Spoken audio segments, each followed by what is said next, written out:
everyone, welcome back to my channel. So today I'm going to be doing a review slash tutorial on something that just recently came out, and that is the new Morphe palette, the 25A and the 25B. This one's the 25A and this one is the 25B.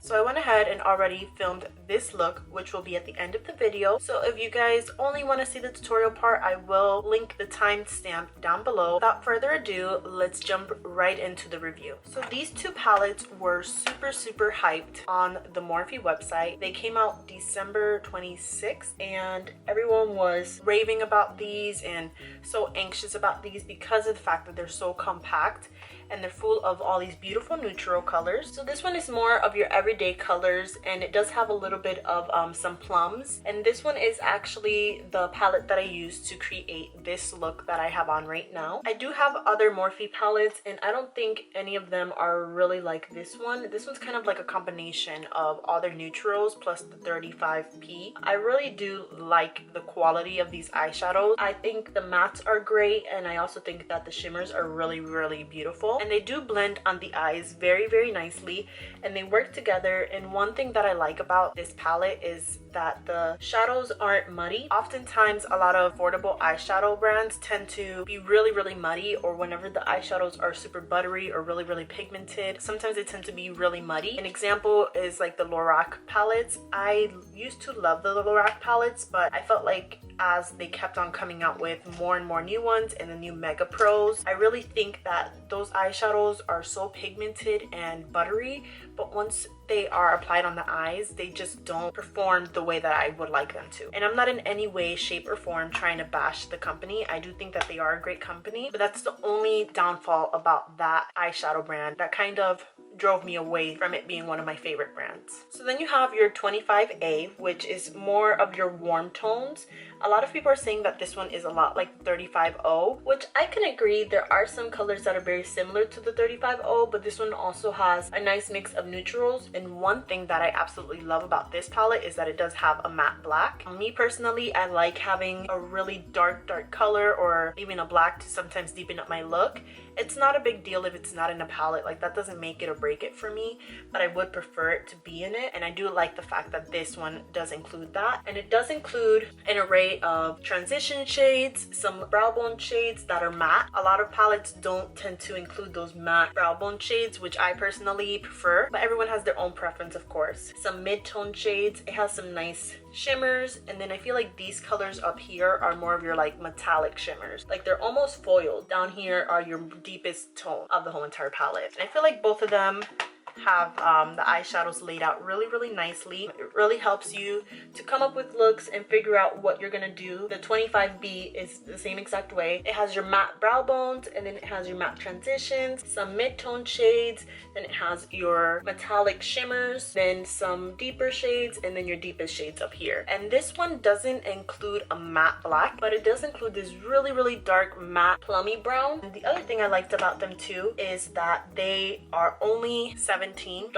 each, and then you can also get them as a bundle pack and get like $2 off. So in essence, it's only like $30 or so for both of them. And the main thing that I love about these palettes is that they are so compact. They're really nice and small, so they're great for traveling, but I still feel like you get a good size amount of eyeshadow in this palette. I think because of the fact that they are more squared versus round, it helps so that way the packaging can be a lot smaller and make it easier to travel with. Just so you guys can have an idea of the sizes of these palettes, I'm gonna go ahead and compare it to the 35O palette, and that way I can also show you guys the difference in colors between the 35O and the 25A. So this one is the 35O and this one is the 25A. So as you can see, the 25A is almost half the size of the 35O palette, but you can even see here, although these might be square pans and these are round pans, I think the eyeshadow size is almost exactly the same. I definitely think that although they might look look similar, that they do have a lot of differences. It's probably like 5 eyeshadows in this look exactly the same to this one, but I definitely believe, especially in person, that they are totally different. They just are both very similar because they are both warm. But I would say, even if you have the 35O, and especially if you love the 35O, you should consider getting the 25A because of the fact that it is a lot smaller, and you do get that black shade that isn't included in the 35O. I definitely recommend these palettes. If you guys are thinking about getting them or not sure if you should get them, I say just go ahead and do it, especially since they are limited edition. I know they are restocking them. I'm not exactly sure when. Trend Mood and Morphe always is posting sneak peeks. Trend Mood will always let you know whenever palettes are going to be launched or if they've already launched or so on and so forth. Follow those pages if you haven't already, so that way you guys can be updated if you guys are interested in getting these palettes. And so that is my review on the new palettes from Morphe, the 25A and the 25B. And although I did include a tutorial using the 25B, I am going to also do a tutorial on the 25A, just not in this video, probably be in the next video. So make sure you guys do subscribe so you guys don't miss that. If you guys want to see this palette in action,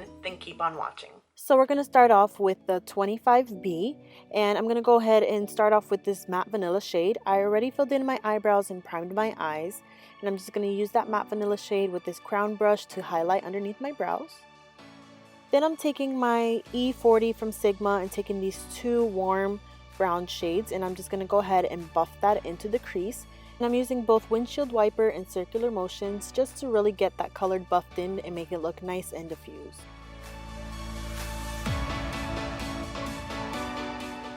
Next, we're going to go in with the 224 from MAC with this warm brown color. I'm just going to go a little lower in my crease just to define the crease a little bit more because it is a little bit more dense than the E40. So it just kind of helps to make the color a little bit more pigmented and really show up in that crease.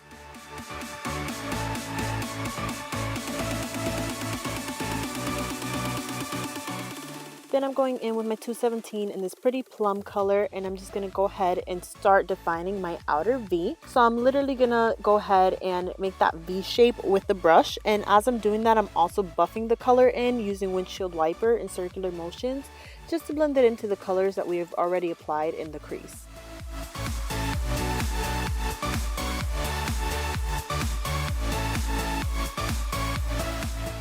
And then I'm just taking that color and bringing it a little bit further in my crease, closer to my inner corner, just to add a little bit more depth and dimension to the look.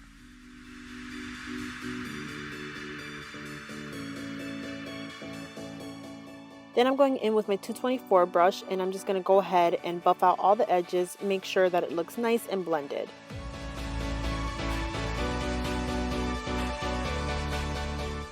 Then going in with this stiffer brush here, and I'm taking this dark plum and that dark brown color, and I'm just gonna deepen up my outer V a little bit more. This brush is from Wish, so I will link it down below. I really do love these brushes. They're supposed to be a good dupe for the Zoeva brushes, or Zoeva, however you pronounce it.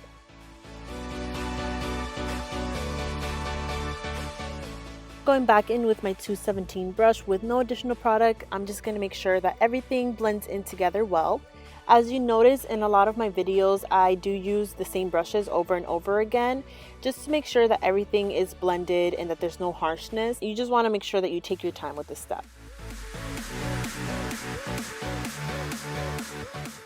Then I'm taking this really tiny little crease brush, and I'm just going to take that dark plum color and just define my crease a little bit more, almost to create a fake cut crease type of look.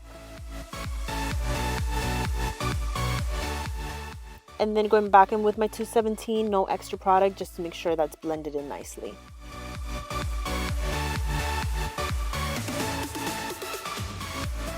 Then I'm going in with this clean brush here, and I'm just gonna buff out all the edges, make sure that it's looking nice.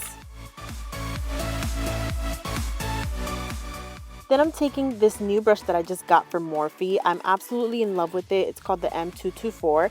And I'm just going to go ahead and pack on this pretty pink champagne color onto my lid, almost creating that cut lid type of a look. But we're not really carving out the crease or anything like that with concealer. We're only using the shadow. And this shadow is being applied on my eye without any Fix Plus or Mix and Medium. They're so freaking pigmented. Then I'm taking the 217 brush and just blending right where those two colors meet, making sure that there's no harshness between it. And then I'm going to go ahead and start working on my wing. So here I'm just creating how long I want the wing to be, and then I'm going to go ahead and drag that from the tip of the wing all the way to the inner corner. Then I'm going to go ahead and fill in the wing, and make sure you take your time with this. Use nice short strokes, that way you get it nice and crisp.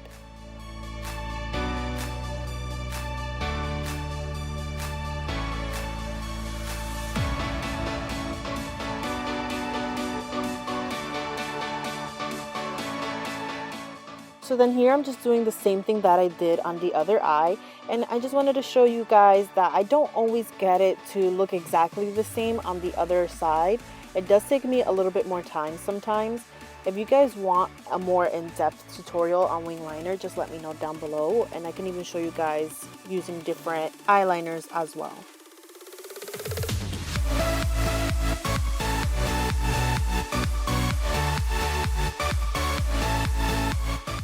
This here is the finished look. I hope you guys enjoyed.